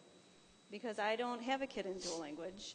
I didn't put my kids in dual language. My kids were at Boulder Hill when dual language started. And dual language from the get-go, they made a lot of promises. They made a lot of promises to you guys that quite frankly, they can't keep. They just can't. I only have one case study, and she's reading and writing in English and Spanish. Right, and I don't doubt that. And there are kids who excel at that. And I think the question for me was always, is it successful for the kids that it was originally designed under the EL umbrella to be successful for? And those are for the Spanish-speaking kids. And I've asked questions, and I have gotten data, and we have gotten more data, and then we've got additional data on the data. And right now, we're just waiting for December 8th to figure out, because I understand that you guys are extremely passionate about this program. I understand all the data behind it. I know all the best practice behind it. I've read everything that everyone has sent me. So why, it was initially November, which is obviously long past. Why the delay? Did they not have enough time? I think they're still working on it. Okay. I imagine that they're still pulling data. I don't think that the state scores come out until... Report card just came out. Yeah. Okay. You have to wait until, so we have to give them the test, and then we have to wait for the state to do it. And if you look, because I looked last night, in fact, I got a phone call, and I looked up some things last night, and on the Illinois Interactive Report Card, the 2014 scores still aren't up. And I looked last night, because I was looking at some data and some information just on Boulder Hill. So I don't think I would say that all of these programs that we're looking at are broken. I would say we could do better. And I would see that it's important that we have recognized that we can do better. And it's, dual language, it's AT. We can do better in all of these things, and we're in a position where we're starting to do better. Does that answer the question? You asked me to respond. So, dual language like math. Math was a program that the public was very concerned with. We looked at it. There were well over 400 hours put into that program, and I'm probably understating it significantly, by the staff. And they came back with a recommendation of a program, and the board approved it and moved forward. We looked at AT, we looked at special ed. Dual language, as Brent had said, was not immediately on our radar. It became on our radar because of the inaccurate comments of the program's going away, you're cutting the program, what are you doing, why are you doing this? We start to ask some questions, and we find out that the program is not running as we think it should be, or that we thought it was. So we said, let's take a time out. What's the right thing to do here? Take a time out, get an audit, figure out if it's going the right way or not, and then we'll make a decision. And that's, we'll have it out to the public December 8th. Why is it late November and it's not done? We are aggressive on our timeline to try and address this as quick as possible, but I think it's better to slow down, make sure you have all the facts correct, and then present the findings. I don't want to rush through the findings and have to go back and have the auditors go back and do something. Let's make sure we do it right and do it right the first time. So what happens if it does go away? We're in the middle of the year. What happens next year? Where do all those bodies go? One, I haven't seen the report. I don't know what's in the report. I don't know what's in the data. So I don't think, just like with moving out of the co-op, we're not going to do anything irrationally to affect the students. The students are the focus, and it'll be done. Whatever the results are, it's going to be done in a methodical fashion that supports education of the students. It's not, we're not going to end something in the middle of a semester or between semesters because it's cost effective or that it's not working. We'll try and tweak it along the way, but anything that happens as a result of it will be done in a methodical way. And I think this board has supported that in all of the decisions going through. Provided the data is not given to you at 3 o'clock on a Monday afternoon when your board meeting's at 7. We never make a decision on data that's given to us at a board meeting for the first time.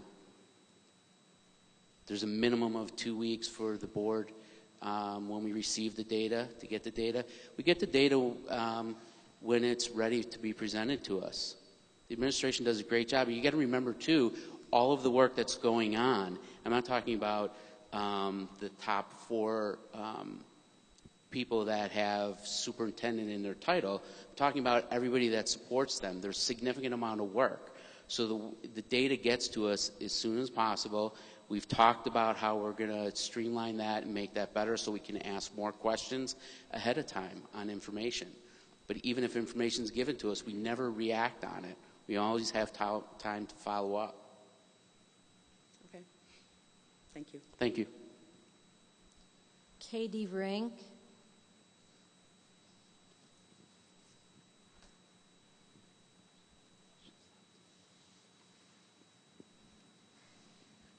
I'm Katie Rink. My address is 985 Homestead Drive in Yorkville. I am a special educator in the district, and I just have a few questions. What factors were taken into consideration when determining the new curriculum, specifically math, that was just implemented this year? When thinking about the special needs students who specifically are in a self-contained classroom, how was special education staff involved in that decision? Specifically, was ISP and LSP programs represented in that decision? And how will you guarantee that special education staff will be involved in future curriculum planning in order to ensure curriculum is appropriate for all students in the district?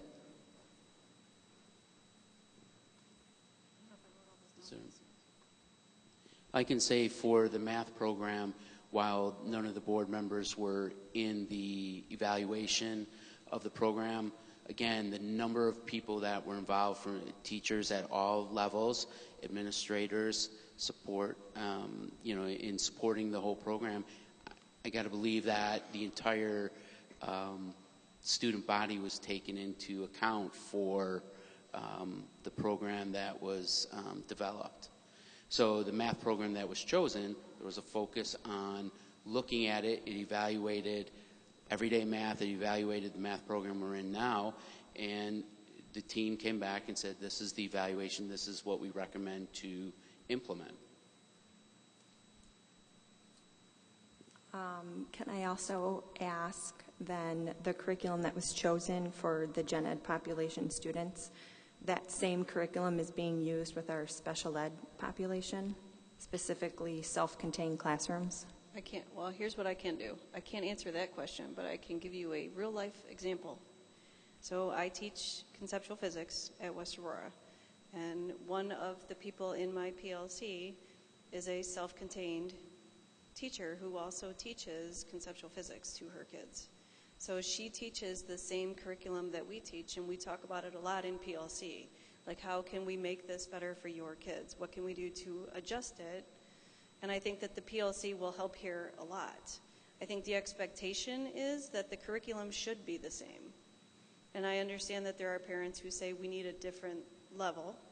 And really great teachers that we have in this district will find a way, and you may not cover all the material. You may not cover everything on the test, and sometimes she doesn't. She has to cut some things out because sometimes you take an extra day or an extra week, or sometimes there's just concepts that you need more time on. And I think that we have to find a way, and I think the easiest way to do that is in a PLC, where you have time to meet with other teachers who are not just special ed teachers, but who are general education teachers, who say, you know, this is how I taught this. And part of our PLC is not conceptual physics. Part of our PLC is regular physics. And how do you guys do it in there? And what can we do to make it better for all of our kids? So I think the idea behind the curriculum is that it's for everyone. While we understand, I don't know if understand's the word, but we understand that it will not always be taught the same. And maybe the expectations should, in my head, be the same, but they'll be different. You won't be able to cover everything that they cover, but the concepts, the basic principles of it should still be there. Which I agree with, but can you address, were any special educators in the decision-making when the math curriculum was chosen? I'm looking. Or was for it head all shaking. just... I wasn't there. I wasn't invited. But we could find an answer out for you because, I can find out an answer for you because right now I don't have that answer. Does anybody? Right. No, I again, assume it was that, a team. I assume that they. I think I know the answer, but I would like... Right, and we We'll can. follow up. Yeah, you should get an email as a follow-up. I just want to make something that came up that the board was kind of, I was impressed with, and I think others were too. Your question was about, are we using the same curriculum for the special ed kids? And we saw a stat, and I believe it was 65% of students that are identified as special ed through various testing means have a average level of intelligence or a normal level of intelligence. So that tells me that they can learn the exact same things as a gen ed student or a student that doesn't have an IEP. You might be focused more on the kids that are at the bottom end of the scale. And again, you're the teacher, you're the expert, and so I'm guessing that you're probably very good at saying, okay, here's the curriculum, and here's what I have to do to make sure that my kids learn these concepts as best as I can possibly teach it to them. And I'm sorry we can't better answer your question. I know that there was, I think, over 50 teachers involved in the math committee that went through the entire program. I'm sure that every area was represented. We can't tell you exactly who it was, but we can follow up with you on that. Thank you. Okay. Deborah Johnson.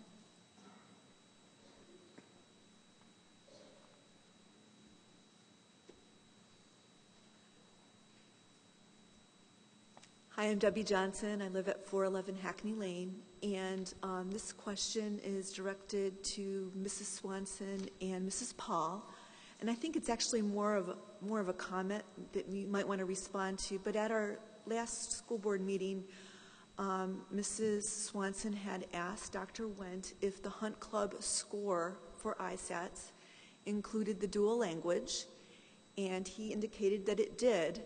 However, if you look at it, it appears that all of the English-speaking students in dual language, their scores were actually sent to their home schools. as well as those of the Spanish speakers who have passed the access test, so the highest performing Spanish speakers also that were sent to their home schools. I wanted to point that out to you because I do not feel like the score, as it is reflected in the ISATs, reflects the outstanding work that is being done at Hunt Club. I did ask a series of questions.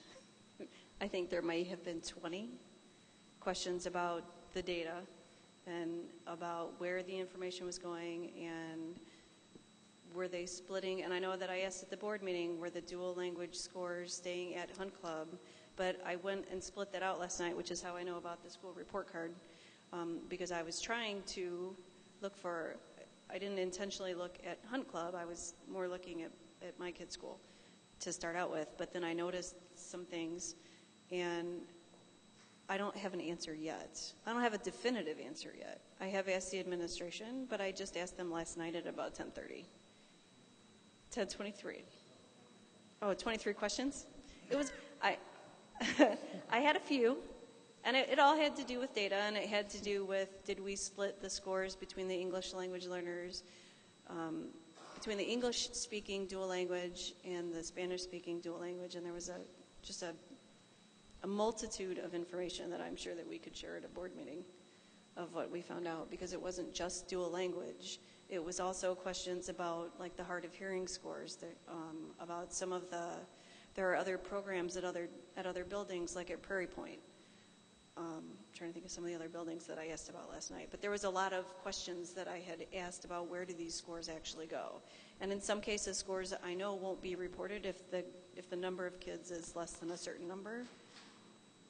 So I have asked those questions, but I couldn't tell you definitively right now what the answer is. Okay, and I included you on that, Mrs. Paul, just because you had indicated in an earlier answer that you thought that the ISAT score kind of bore out your opinion that maybe the students were not learning well under dual language, and I just could not let that go by without saying something about that. I just don't think that that score indicates what is happening at Hunt Club. I guess we're going to have the jury's still out on the latest ISAT scores, but I mean, from previous scores that we've seen, the scores for the Spanish-speaking kids in that program are not good. And I was elected not to serve parents of 300 kids in that program. I was elected to serve the parents of 18,000 plus kids that attend this district. Yeah. So if that program doesn't work, then, you know, I may be popular or not. I'm sure I won't. But my job is to make sure that all the kids in this district get the best education that they possibly can. And if it's not working. And I also wanted to say, Mr. Walsh, that you had said, I believe answering a couple questions ago, that we started looking at all of this as if this was all based on rumors and crazy innuendo that this program was in risk of being dismantled, and that's not really the case, because last March, Amanda Clark came to the teachers and said that we were going to a 50-50 program. And then there was a huge meeting, and there was a gazillion people there that were upset and angry, parents, and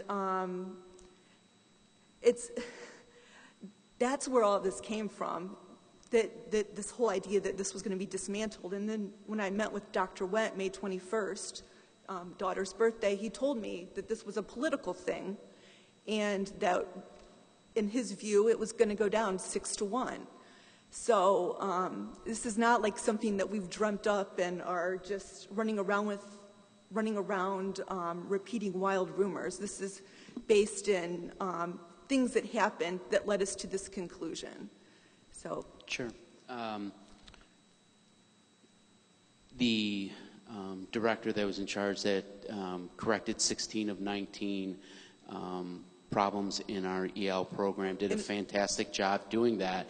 And for that director to say we may be changing the model to a 50-50 model was early in the process, and that might have been her recommendation to the board, and that might be a good program. Now, it may not be acceptable to the 300 plus people that are in the program. However, since it snowballed from there, and when I read online how, or people are telling me you're going to kill this program, and using the word kill the program, yeah, it raises to a level that we better take a look at it quickly. And for the comment that it's going down 6-1 is incorrect. And I've spoken to people after the board meetings because I was never asked, are you going to vote up or down on this when we get there? So I'm one of the 6. Matt, you stated earlier publicly that you're for the program, so I must assume that you are the one. So there's, I would be one of the 6. And since I didn't make that comment or that comment to Dr. Wendt, I don't know where that comment came from. Well, it came from your superintendent. Well, what I'm saying is that is not happening. So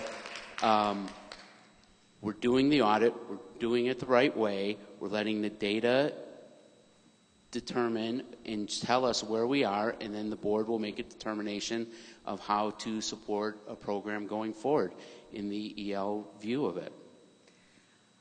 Okay, thank you. And I also want to say, I know you represent 18,000 students, but that doesn't give you the right to throw my kid under the bus.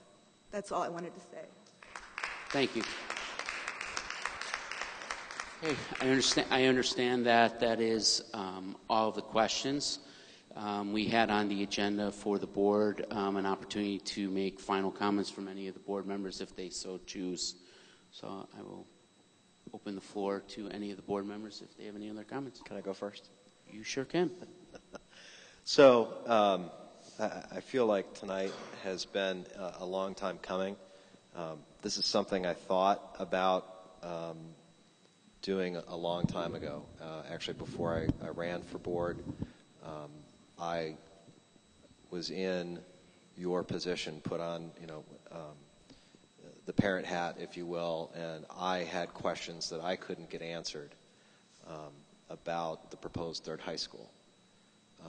And I started asking more questions. I got involved, and I decided that was a great reason to run for the board. And I thought that having a question and answer session like this would be beneficial versus a parent or a community member coming to a board meeting and obviously having the opportunity to ask a question, but not being able to get that immediate feedback or immediate response. And I know it's frustrating because that was me in the past. I came to board meetings and asked questions, and I didn't always get the answers. And I'm going to guess that, hopefully you got some of your questions answered tonight, maybe not as completely or as fully as you would like, but I think this is a wonderful format.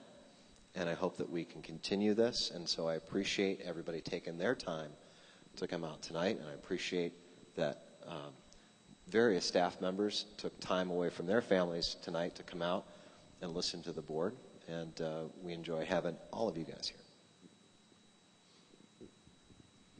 I think it's great also that our parents had come out. I hope that we could do another town hall like this in the future, maybe before the end of the school year. I'll put that little nudge in there, and we'll get it out maybe a little bit sooner, and hopefully we'll get more parents and 308 residents. We'll get more of them than the administrators here to ask questions, so that'll be my goal.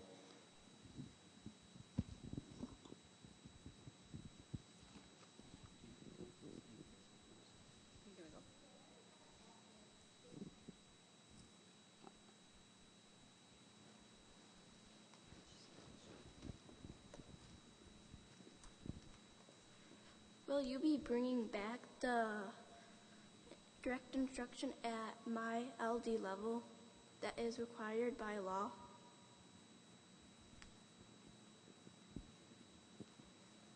I think that the administration will make sure that all programs that are required by law are being implemented and utilized.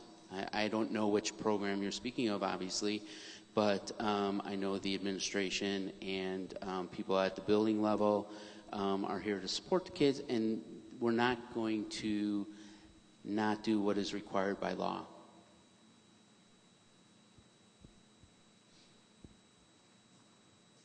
Go ahead, was there?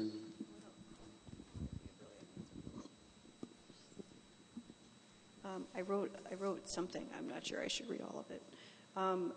There are things that you should know. There are things that, for instance, and there are some things that we didn't talk about, like adding new subdivisions. When you add new subdivisions, that's going to mean that boundary lines will change.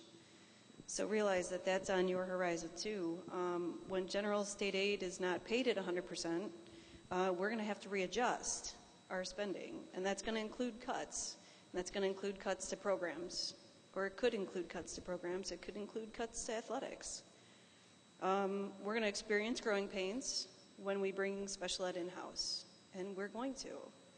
And I would love to tell you that it's going to be perfect or that it's perfect now, but it's not perfect, and we're going to have some trouble. Hopefully it's not too bad. We could do better with communications throughout the entire system. I got that tonight, and I know we've been talking about that for a long time. On my end, I think the teachers should have more access to data, not just administrators, and we should be trained how to use it. And by we, I mean teachers in general, because I obviously don't work in this district. I have several personal goals, which include students reading at grade level when they get to junior high, which we didn't talk a lot about. I mean, I brought up a couple of reading programs, but it means that at some point we're going to have to take a look at our reading programs, because kids aren't going to pass tests if they can't read them. It means, let's see, here's a short note. He's giving me the eye. I think science should be taught daily in elementary schools. And I know that scares the bejesus out of elementary school teachers. But Common Core calls for nonfiction texts, and there's no better nonfiction text than a science book. And we just landed on a comment, for God's sakes. I have specific ideas for high school, which includes consistency, and I know we have some other high school parents up here and out there. Some more consistency with updated web pages and emails from staff. I don't want to know when my kid's in trouble. I mean, I take that back. I want to know when my kid's in trouble. But I also want to know, hey, you know, can you check with your kid because you have a test coming up in Project Lead the Way. I want to know that if I'm looking at one of his honors courses that I can see what he's doing today instead of flipping through a bunch of pages trying to find what I think he's doing today. And it makes it easier for me to help him, which I can't always do, but I do my best. I think we need to create content-specific study halls. I think the kids should be able to get math, science, and English help from somewhere else. I think we should bring in ACT specialists, because I think it's the right thing to do for all kids, not just the ones who can afford it. And I'm really excited that Kevin's going to run, because I think that's fantastic. And thank you for coming. Thank you. So, thank you. So, my closing comments, I just want to say that, as Mr. Lightfoot noted 3 years ago, he and I had talked about trying to have a public forum. It did take 3 years to do. There was a lot in the way to do that. I was even emailed by other past board members saying, I wish we could have tried to figure out something. Good luck trying to figure out how you're going to do it. So it's been a long time in the making. I want to thank everybody for coming. We do have a great school district here, and it improves every day. And it's through the tireless effort of our administrators and teachers.